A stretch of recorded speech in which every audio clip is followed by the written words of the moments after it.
Hey, it's Checkmate, and in this video I want to talk a bit about Mango, the jovial hammer, who is completely and utterly broken. Today I will explain why.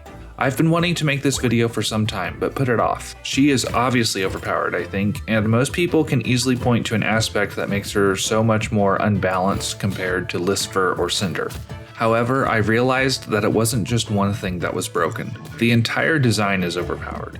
So if the community wants to suggest nerfing Mango, or if the devs want to make some balancing changes, then I think they need to keep this information top of mind. Let's start off by talking about starting max HP. Cinder's starting health is a standard 20 HP. Lucifer's is slightly lower at 18 health.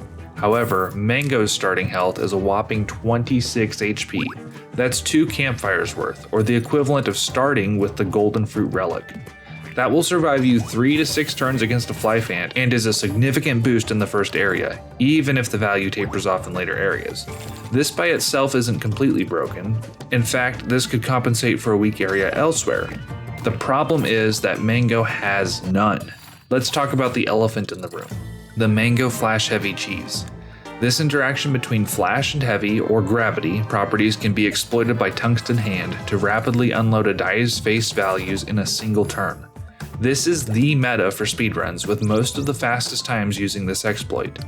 The real broken part of this combination is that Mango only needs one thing, flash, to start using it. This is insane. The exploit looks insane, it feels insane, and is totally overpowered. With flash heavy terrain and flash heavy attack, you can melt the final boss in turn 1. But we're just getting started. Mango's starting relics are pretty easily the most powerful in the game. Maybe Cinder's high ground comes close, but both of Mango's starting relics are the strongest of the 6. For Tungsten Hand, not only does this give Mango access to the cheese, but you can move your locked dice.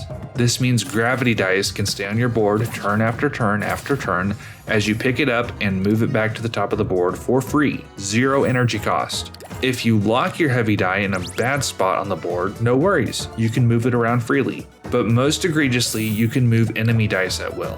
Is that ant present dice in a really awkward boost spot? That can absolutely destroy Cinder, but Mango, no problem. You need to move the sneak dice so that you can target it with a little boost, but not too much. This would be impossible with Lucifer, but Mango, no problemo. Then Bento Box is a bit more boring. If you have 4 dice on the board at the end of the turn, then you get 2 heal at the end of the turn. However, this is completely overpowered. 1, because her starting deck nearly guarantees you have 4 dice on the board at all times, and 2, this translates into free heal every single turn. Enemy dice count towards this requirement too. Plus, she naturally comes with a larger health pool, so she is a tank healer who can grind out any possible Area 1 battle with just her starter hand. In fact, let's talk about the starting hand. Mango has 2 d6 attack dice, one with heavy and one not. She has a heavy d6 block and a d4 block. Then she has 2 d6 boost and a d4 boost. This starting hand is already super strong by itself, but it becomes unhinged with her starting relics. There are really 2 major hurdles when building your deck: energy cost and draw cost.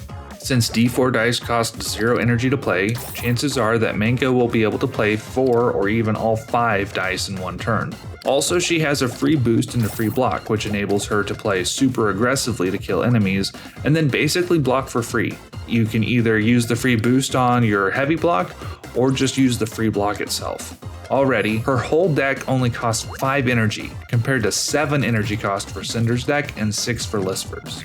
But what about the other challenge, which is draw size? Well, it turns out, when you place the 2 heavy dice on the board, the next turn they are stuck on the board, and you draw in all 5 of your other dice. Also, the heavy dice help with the energy cost too, since you only have to pay the energy cost once when you play it. There is no challenge to build your deck against. Mango's starter deck has solved both problems for you out of the gate already. Now, her 2 starters definitely benefit from this starting deck too. When you play your heavy dice on the board, you are committing their spots. If you roll a 1 or 2 or 3 on your boost dice, those boost patterns are slightly different on the board. Don't let me get started on Mango's board yet. But Tungsten Hand completely negates that risk since you can simply move the heavy dice to maximize on the new boost pattern the next turn. Also, those heavy dice on the board mean that you can draw more dice and play more dice on the board, which means that the bento box requirement is insanely easy to trigger every single turn. Now, Mango's board. I don't care for it, it's a shield shape and that's neat and you can't use the center slot, and it's completely broken. Let's start with the boost patterns. On Listfer and Cinder's board, if you roll a 3, you can boost 2 spots with that boost. However, Mango's board allows you to boost 4 spots with a 3 boost. Even worse is Mirror. The default mirror is roll 4, which stinks for Cinder since you can only mirror 1 space. Listfer is a bit better and can mirror 2 spaces, but Mango's board is overpowered. You can mirror 3 spaces with a default mirror. You can mirror spots in many different ways, in 5 different tiles. Couple that with the insane boost patterns and you have a recipe for brokenness. Now her board shape should have some downsides. It's much worse at boost dice of only 1 value, however you can just move your heavy dice to the boost patterns wherever they are on the board. Also, you might think that missing centerpiece could be an issue, especially with the Firefly enemy that you have to link the positive and negative spaces. Nope! The center spot actually helps connect spaces, making Mango actually the easiest to connect the circuit on. There's some shadowy RNG bias it seems. For instance, the Fortify dice seems to spawn much more frequently when you play as Mango than as any other frog. This is hugely overpowered, given that Mango is stacked with block by default. Fortify is a hugely powerful and broken modifier that essentially means Mango won't take any damage once she ramps up. Yes, Mango the tank, with the relic that heals her every single turn. At this point, the player base knows that she's overpowered, and so she's super popular. From a meta perspective, this actually makes her even more overpowered, as nerfs to her will substantially impact a large portion of fans. Suggestions will also unconsciously cater to her playstyle. An example is the late great Bullseye Relic. In the earlier demo and in Origins, the Bullseye Relic was hugely powerful, with a ×2 boost in value to dice in the center of the board, but it came at great cost to the value of dice at the edge. However, in the final release, Bullseye was changed to the current behavior of affecting boost dice. You'll notice that Mango's board has no center. This is a conspiracy theory, but you can see what I'm getting at from the overpowered meta perspective. So yeah, Mango is super and completely overpowered. It's not just one thing, it's all the things. So if there's an appetite to balance the characters a bit more to each other, we don't need just one nerf. We need to look at the full character. Let her have some weaknesses. Is the weakness her lack of heal dice? Well then don't give her a starting relic that is way stronger than all the other characters' heal dice. Is her weakness an over-reliance on heavy? Then don't give her the ability to remove every downside of heavy and turn it into a cheesy exploit. Or how about having an unwieldy board? Then please stop catering to her and making things easier to accommodate for anything that could be a difficulty.